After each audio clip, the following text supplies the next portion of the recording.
Punk Rock Elite, a podcast about NOFX.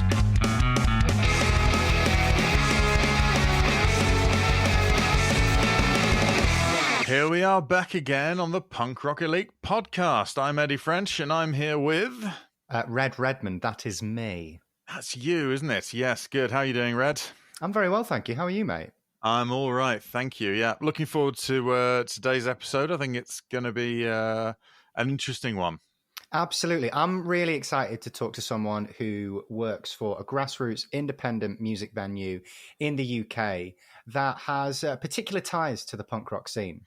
Absolutely, yes. Part of the furniture now, but in a cool way, like a sofa with studs on it. I don't know. Like a chair that's been put through a TV in a hotel room. Hotel, whatever, corporate boy. Oh, you big sellout with your hotels. Honestly, this is a sofa that was made in a ditch. No, that's crossed over into insulting, and we'd never do that because we've got Paul Smith, who is the director at New Cross Live, the New Cross in London. B Sharp promo and All Corners artist booking.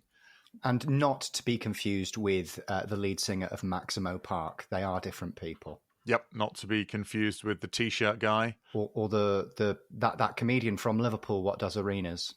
Oh, yeah, no, there are many Paul Smiths, but we have got our favourite one with us, the grassroots Empresario, sure, why not?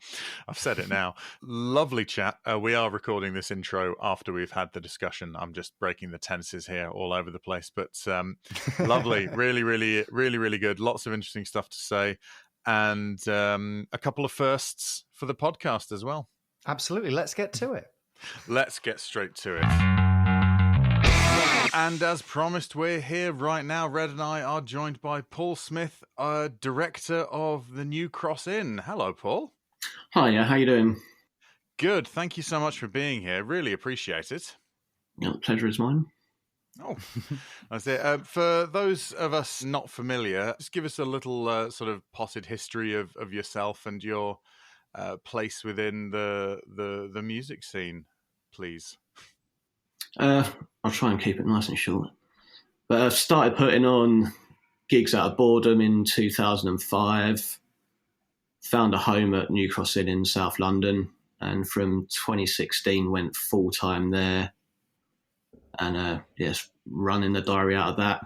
And during COVID started now what's become a little bit too much of a side project with a tour booking agency as well. So very much two full-time jobs, whether it's promoting or booking tours. Do you know what? I've just got you on LinkedIn right here. So that would be All Corners artist booking. That's the one, yeah. Well, All Corners, okay. And also, you are officially Scar Kid at B Sharp promo. Yeah, so B Sharp is my very specific promotional brand for the Scar and the punk shows. Yes. Oh, okay. Scar is very much my thing. Do you know what? Of all the guests we've interviewed so far, there is a thick Scar vein running through it because there's been Chaz of Lightyear and Robin from Random Hand. There's not been a downstroke amongst you. It's lovely as well to talk to someone who works for. I understand. Would this be like an independent music venue? Would that be correct? Yeah, as grassroots as they come, really.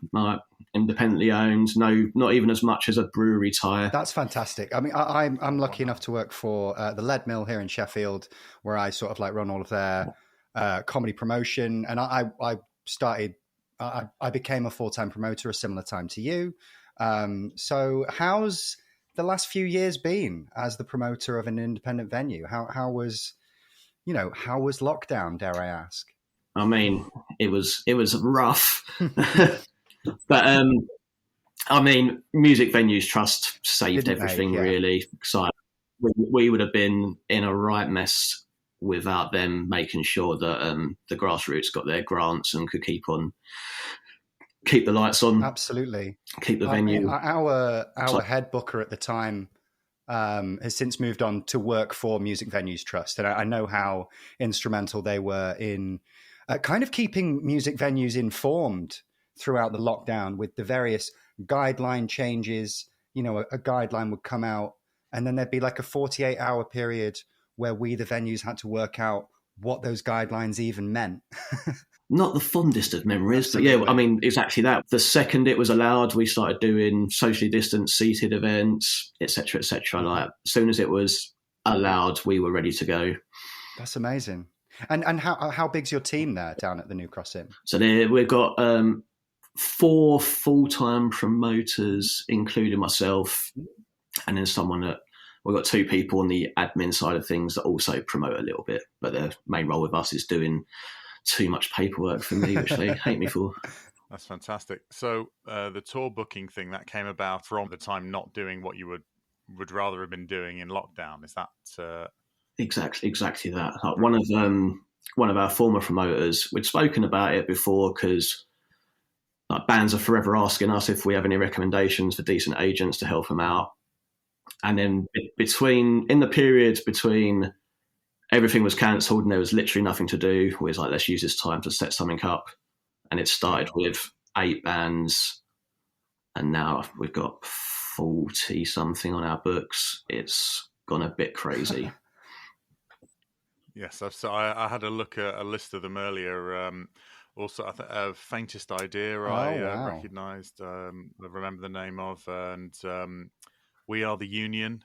They were on the books from what I remember as well. Some great stuff going on. So that's massively impressive. It's that thing, I suppose, I can't remember, it's been attributed to so many people, but that thing of, if you can't find what you're looking for, make it. That's pretty much it, really. Because I mean, there's obviously so many ska bands on there, because no one else is really going for it at the moment. And, you know, myself and the bands will be laughing when the revival kicks in properly this year. Finally. The next ska revival. We won't talk about waves. We're hoping that they'll still consider us allies when the time comes. Not quite. Fantastic. So, as I'm sure you're aware, this is a podcast predominantly about NOFX. We use them as a prism, I suppose, to look at modern punk rock. How did you get into, broadly speaking, punk rock and ska, and more specifically NOFX? What was that journey like for you? I always remember it. I heard Green Day on the radio in 1995. It was when I come around, was getting radio play, and I was 11 at the time, and it was like nothing I'd really heard before. I was brought up in a very glam rock household, so I was used to guitar music. But there's something about Green Day, and then punk rock by numbers in the mid-90s, really. From then, Offspring and Rancid, obviously NOFX. And then, I guess ska come kind of like, Rancid mainly. Yeah. And then from there, like, you know, Boss Tones, Less Than Jake, Goldfinger, that sort of thing.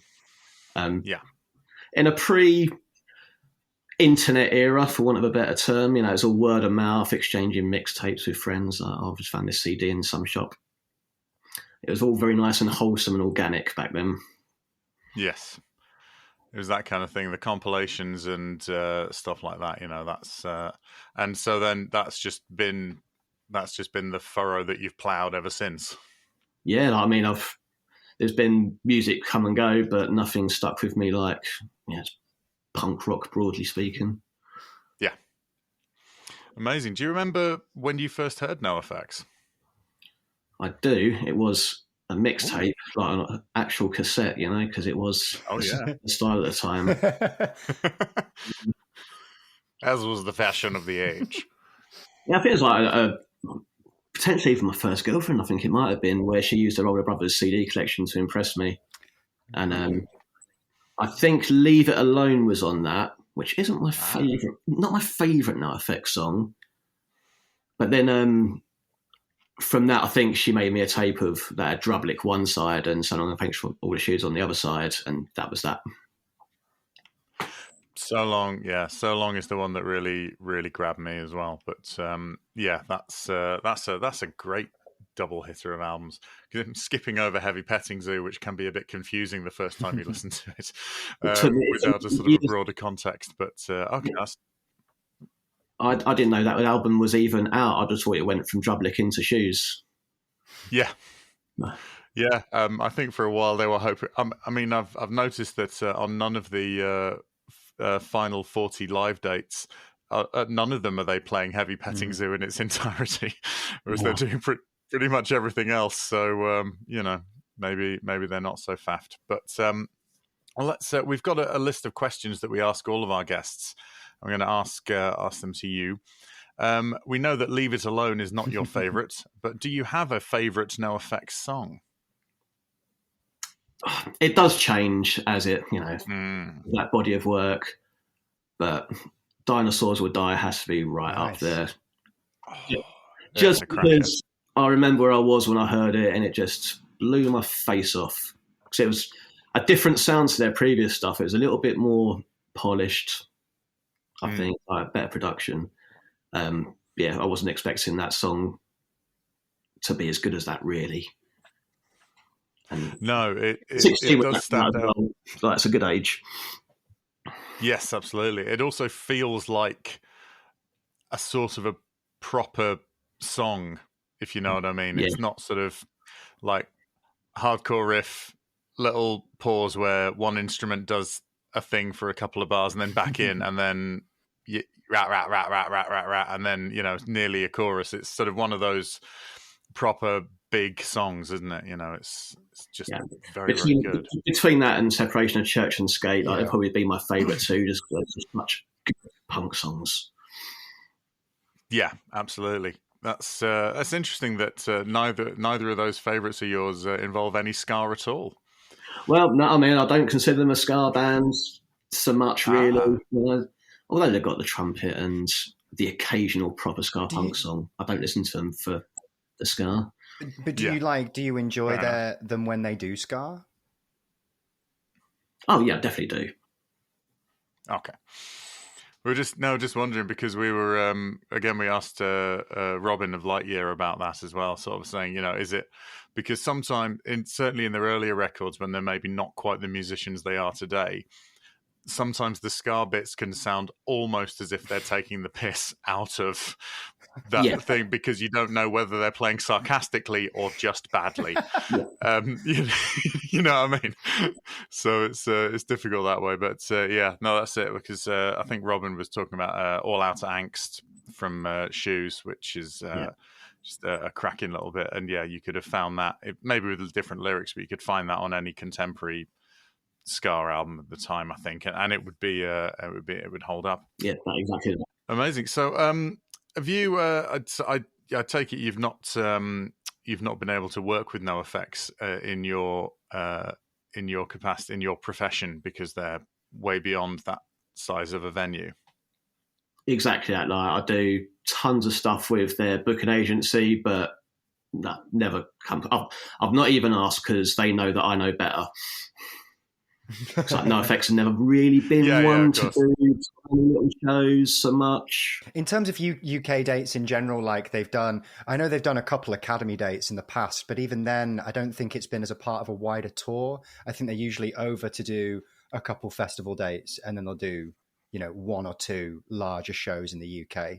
But unfortunately, they've not been one for intimate shows in the United Kingdom. Not this century, anyway. Yeah. It's normally 2,000 is a small show for them in London. Yeah, absolutely. Yeah, I have seen. I've got a bootleg I picked up in Affleck's Palace in Manchester back in 2001 or 2 when I was at university. There was NoFX live in Edinburgh, and I think it must have been the White Trash tour. I'm just trying to remember the set list. There was no sort of linoleum or, any kind of that stuff.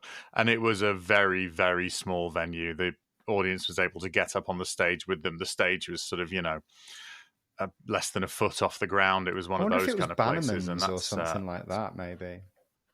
It wasn't. No, Bannerman's has got a massive stage. Oh, really? To this one, it's quite. Well, Bannerman's is quite high up compared to this one. This was no, I think. Anyway, I digress. But they've not had to do that. Like I say, this century, probably not since Punk in Drublic came out. But they have tended to. I think the slam dunk thing has really taken most of the US punk bands and sort of put them on their own little version of the Warped Tour over here. I think, anyway, that seems to be my recollection of it, because sometimes you get like the lock-up / slam dunk thing at Leeds Festival and Reading and stuff, but yeah, they don't need to do then they're not really one for sort of those like secret intimate shows and stuff, are they? Like, don't tell anyone, or this is our fan club only thing. Yeah, which is it's kind of a shame that no one under the age of 40 ever saw him in a properly intimate venue in the UK. Yeah. And then apparently very few of them anyway, which is a great shame, like you say. But but I mean, to be honest, judging by the people that you've been putting on and the time that you've done it, you must be able to console yourself with just the sheer quantity of bands that you've been able to be involved with over those years anyway. I've got no complaints this end, no. Sure. And it's also like really Absolutely. impressive to see everything going so strong as well. Like I've had a look at the lineup on New Cross Inn in terms of like upcoming shows over the next few months, and it seems very alive, well, and full of exciting bands. So that must be brilliant that it's still like an ongoing thing. Like you are I know the last couple of years have been a nightmare, particularly for people working in independent venues. But it must be lovely to know that you're now kind of through the other side and you can continue forwards. I mean, I think it's quite inspirational. Yeah. And we are finding that we're getting, such as the reputation of the venue now, that I think a lot of times when we get the bigger acts that I would argue are far too big for us, it's because they want to come and play a venue like that. It's like, we had Madball play in February, and they told me it's one of their favourite shows of recent years because it was an old school punk rock show. Nice. Yeah. And we announced a show for the Bronx this week, which is they're my favourite band in the whole world. You just said the magic word for Red. Yeah, they're doing a couple of little shows around festivals. They're doing us, Join Us in Southampton. I think Rescue Rooms in Nottingham. I might go to Nottingham then, because I know like they're supporting Rancid on tour, but they're also playing Manchester Victoria Warehouse, festivals. Which I just hate that venue so much. I used to live next to it, and it's just a nightmare to get a taxi to. But thank you for letting me know they're on at the Rescue Rooms, because I'm definitely going to go to that show. Yeah, as of right now, they'll be on sale this Friday at 10 a.m. So I'd nice. I'm gonna keep your eyes out. For those playing the home game, we're recording this on Wednesday evening, so Red is just going to take a moment to put an alarm in their phone. All done. Okay, good.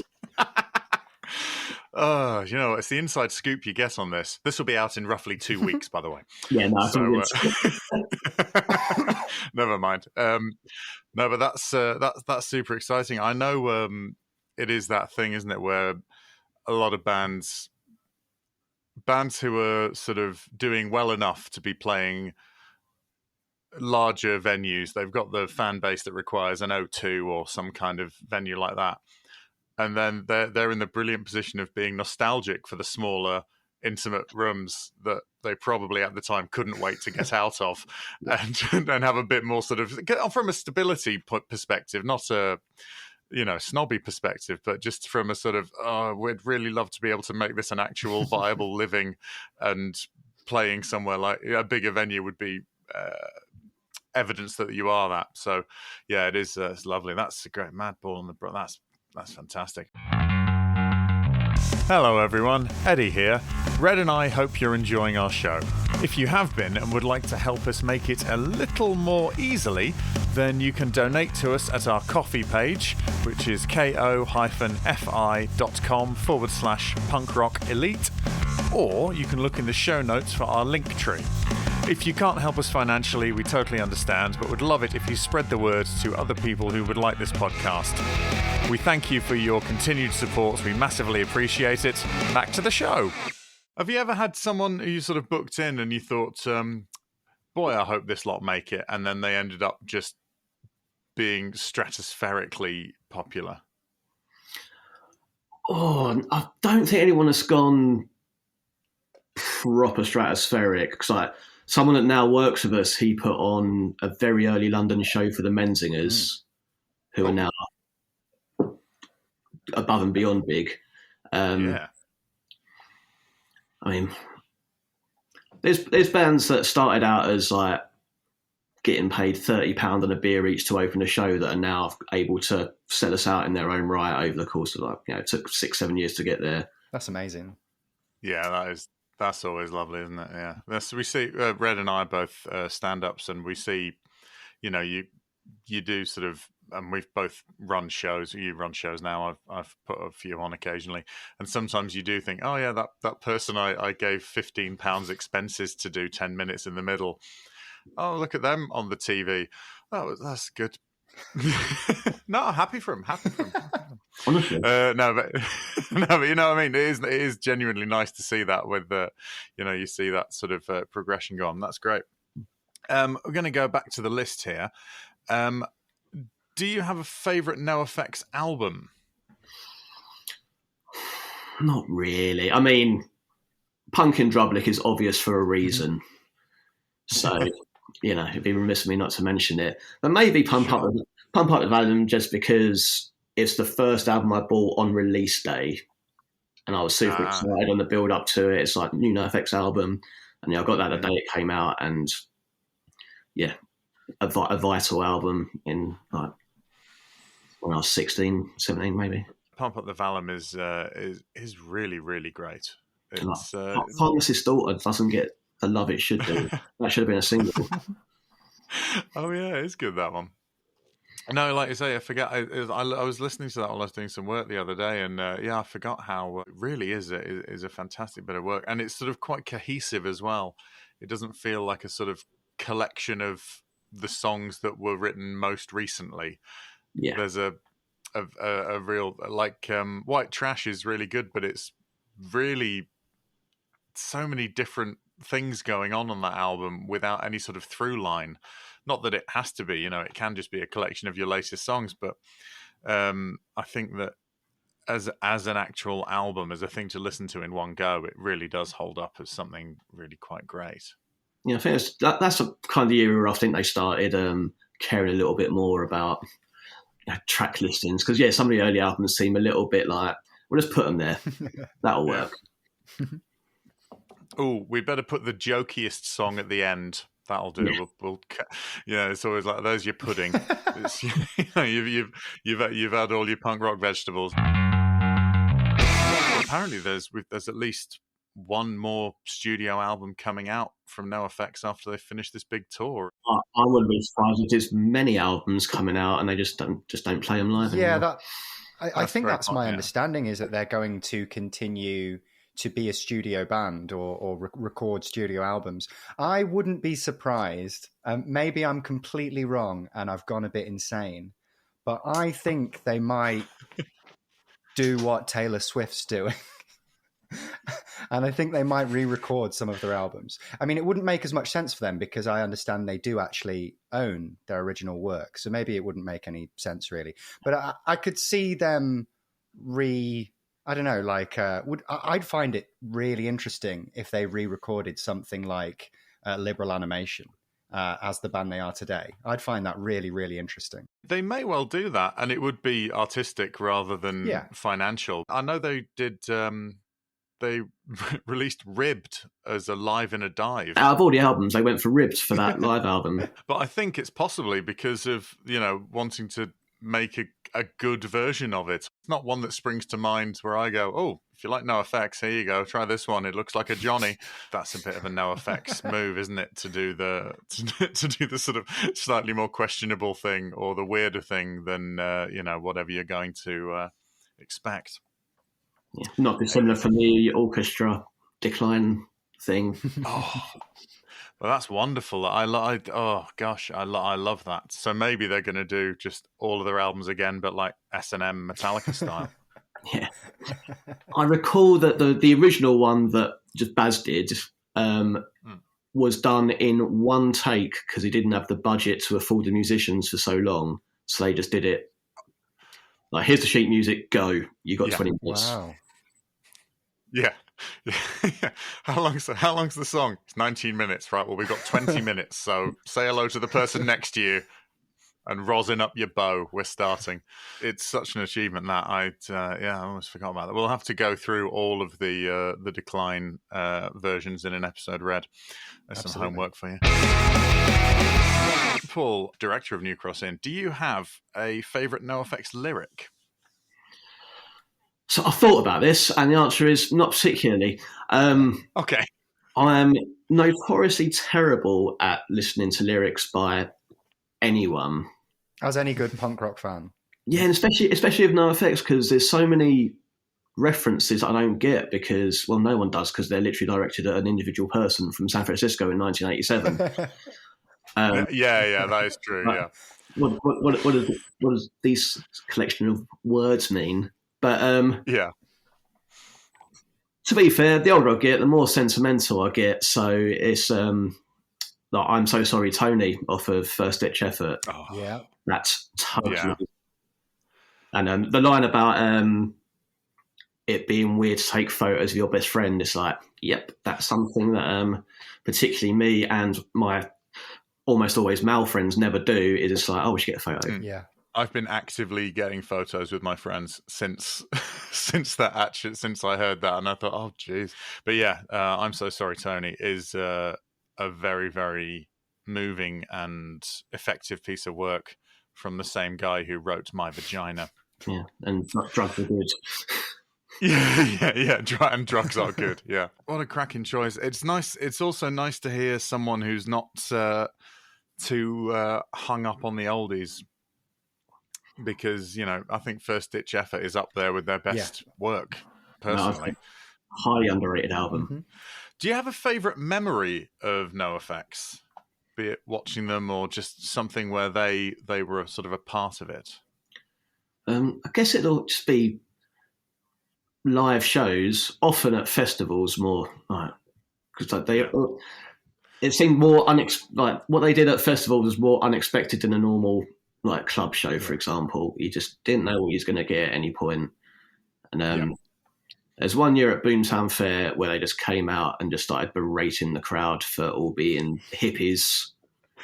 And within 30 seconds, they alienated everyone apart from people that were NoFX fans. And I thought that was brilliant.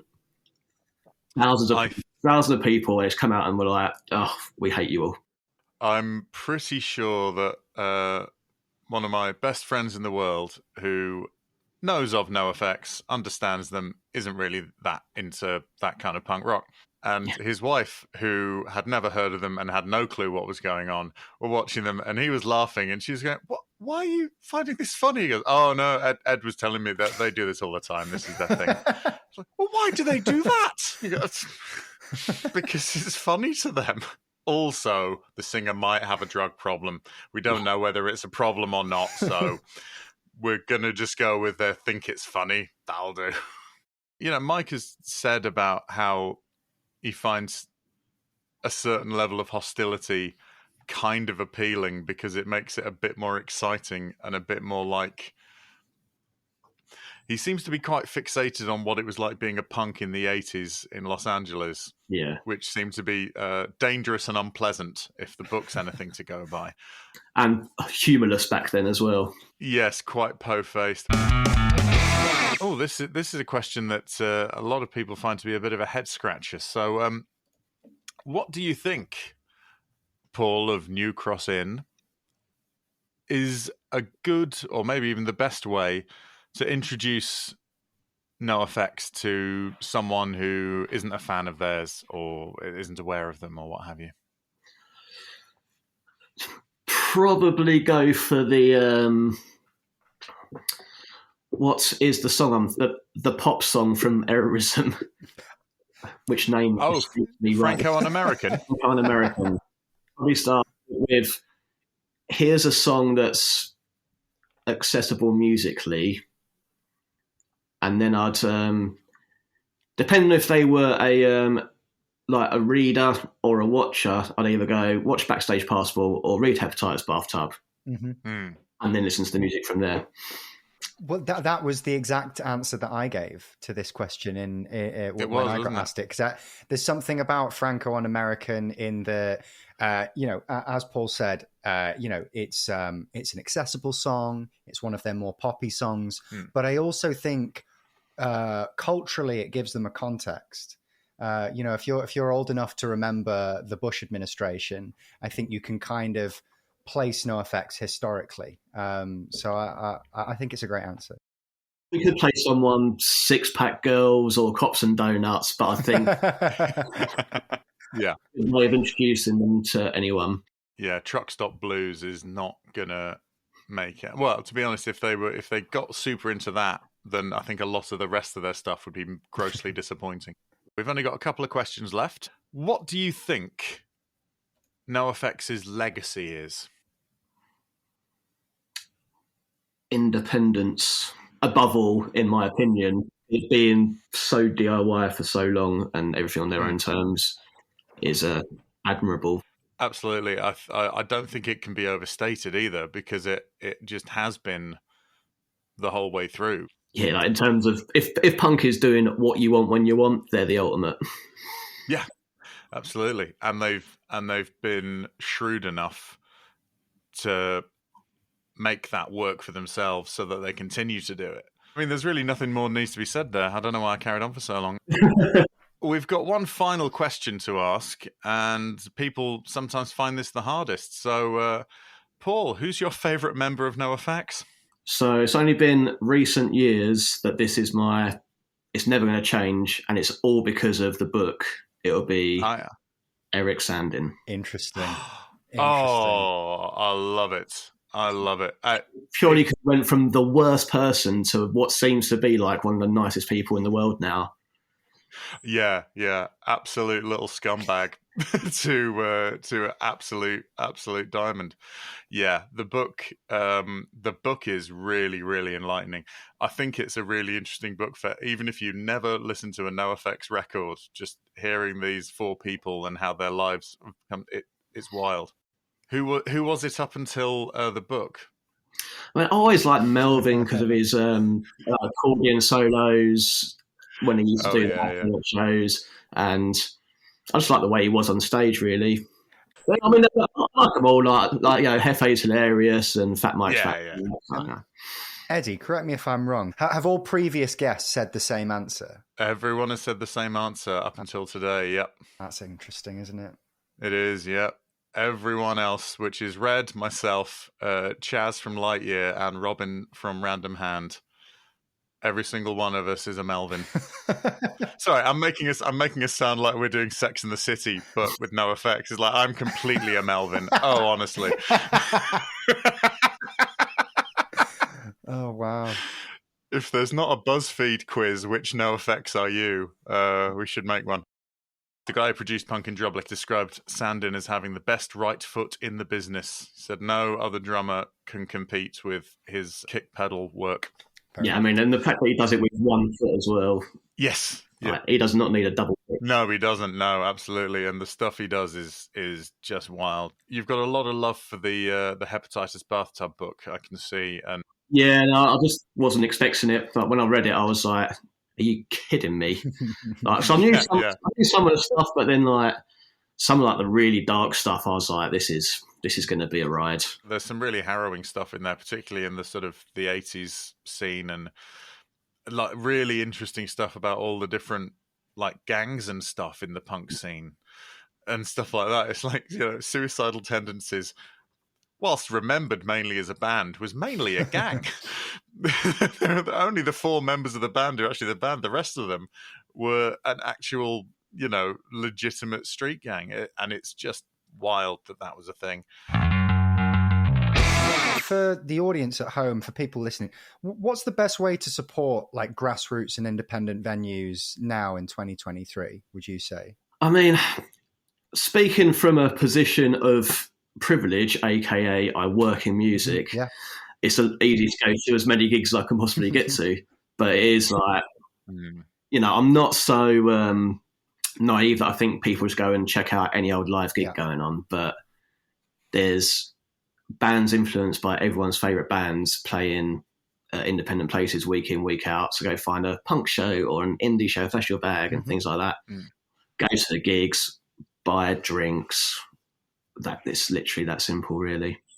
And for someone looking to like get into the business, like, would you always encourage people to be promoting their own shows and business like that? Yeah, like it's not too difficult to put something together. You can hire the cheapest place you can, promise the venue that your people will drink, which has held me in good stead over many years. Like you borrowed do, right? It's a punk show. And then, just tell everyone about it. Like, there's no exact science really, but if you make it happen, people turn up. Sometimes it'll be awful and you'll want to quit, which I've definitely quit promoting 3 times at this point. That's the official count. Yeah, but then it always comes back in. Like, I mean, anyone can I think that's it. really important to hear, because I think it's that sort of work that, I sound silly, but it doesn't get done until it gets done. And I think that people have to go out on the limb. You have to believe in yourself. The whole sort of build it and they will come ethos, which is, so instrumental to punk rock. So that's lovely to thank you so much for that, Paul. That's very useful. You're very welcome. Thank you. Yes, excellent. Really, really appreciate it. If you do have a local venue that puts on punk rock shows or any kind of shows, really, we're not just exclusive to punk that way. We also like ska. Do you know what? We also like ska. Well, I got very excited today because Jesse Michaels and Tim Armstrong are making music together again. Yeah, I saw that today. Yeah, Raid, what was it? The Bad Optics. I've just released a song. Very excited about that. They don't need my promotion. You do. So if you have got a venue or you know of one and you want people to hear about it, just send us an email, punkrockelitepodcast@gmail.com, and we'll always put a shout out for something like that. To what audience we have, we're happy to share your information with them. Speaking of which, Paul, where can we find out more about what you do and all the rest of it? A little while ago was just like, should probably sort out a link tree. So just be linktree/B sharp, BE sharp. And you got the venue website on there, the All Corners stuff, and tickets to every gig I put on in one handy place. Fantastic. Excellent. That's going in the description of the podcast, so don't worry if you didn't catch that. It's written down. We'll put it there for you. Paul, this has been an absolute pleasure. Thank you so much for taking time out of, I suppose midweek's probably a little less busy than the weekends for you. I mean, what is it now? 8 o'clock, so I've got another 3 hours worth of work to do once we sign off. A little less busy, maybe. Okay, I don't know what I'm talking about. I'll stop making assumptions about people's lives. There's a lesson we've all learned. Paul, thank you so much. Paul Smith, director of the New Cross Inn and of B Sharp. Thank you ever so much. You are truly a member of the punk rock elite. Thank you. Thanks so much, Paul. Paul Smith of the New Cross Inn there. Wasn't that a treat? It was a lovely little chat. What a lovely guy. Absolutely. It's absolutely smashing. Tons of really good stuff. Go and have a look at all of those things. The New Cross Inn. If you're in London, near London, or going to London, check out what's on there, because I've seen some videos. It looks like a cracking little venue where you could have yourself a right old time. Find your new favourite band there or whatever, and B Sharp and all of those kind of things. Really, really great. All of that information, as I said before, is in the descriptions. So what did you find most enlightening, Red? I think, I know it's going to be a bit obvious, but I think it's just really important to hear from grassroots independent live music venues. And I really like that bit at the end where he was, kind of encouraging people to get into promotion. I think we all think about the performers on stage, and sometimes we forget how important the people backstage that are making sure the tickets are sold and the audience are comfortable are. So I think it's really important to encourage new people into these industries. It's absolutely is. They're vital. They're the muscle tissue holding it all together. It is really, really inspiring hearing him say stuff like that. But, it is that thing of, I heard someone say the other day, it's that thing, if you can't see what you want, make it. It's as simple as that, So if you're in a town where there aren't any shows like that going on, you could do a lot worse than try. Absolutely. Who's going to have a go at you for trying? No one. Well, pricks will, but fuck them.